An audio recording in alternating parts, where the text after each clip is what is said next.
In this example, we're going to concern ourselves with fluid pressure and force. So let's begin.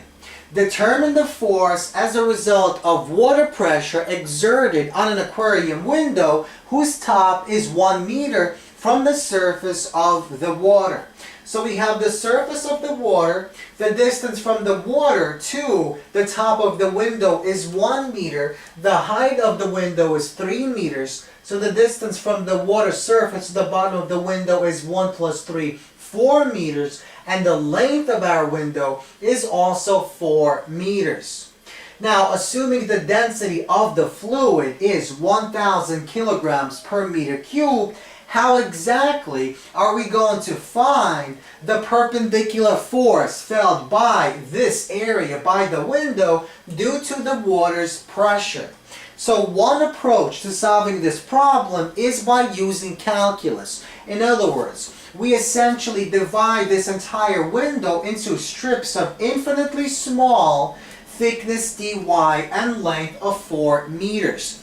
Then we calculate the individual force felt along this strip, and then we continue that. We sum up all the individual strips, and that will give us the entire force as felt by the entire window. So let's begin. Once again, we divide our window into strips of infinitely small thickness dy.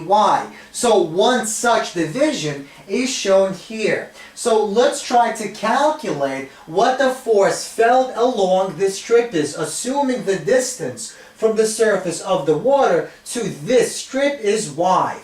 Well, because we're dealing with an infinitely small strip, the force felt will also be infinitely small. So dF is equal to, well, force is equal to pressure times area. So that means dF is equal to pressure times dA.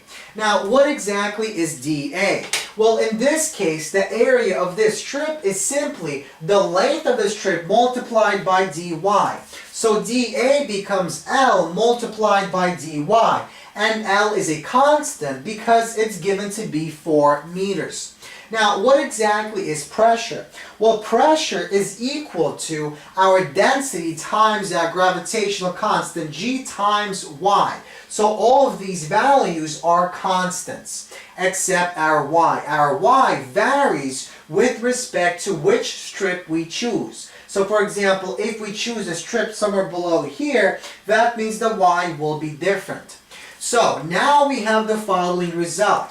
The infinitely small force is equal to our density times the gravitational constant G times the distance y from the surface of the water to where the strip is, multiplied by L, our length of the strip multiplied by our infinitely small thickness dy. So this is the force felt along the horizontal strip, along this horizontal strip. So now what we want to do is we want to begin with the strip on this portion and go all the way down and find all the forces along all the strips all the way down to the bottom. So the way we do that is we simply integrate beginning at this position and ending at this position. So this position is 1 meter below the surface and this position is 4 meters below the surface. So that means our initial point is 1 meter, our final point is 4 meters. So we simply take the integral of dF, which is the same thing as this entire value. So we take this formula and place it here. So now we take the integral and notice that our y becomes y squared divided by 2. So we get 1/2 our density times g times L times y squared from 1 to 4.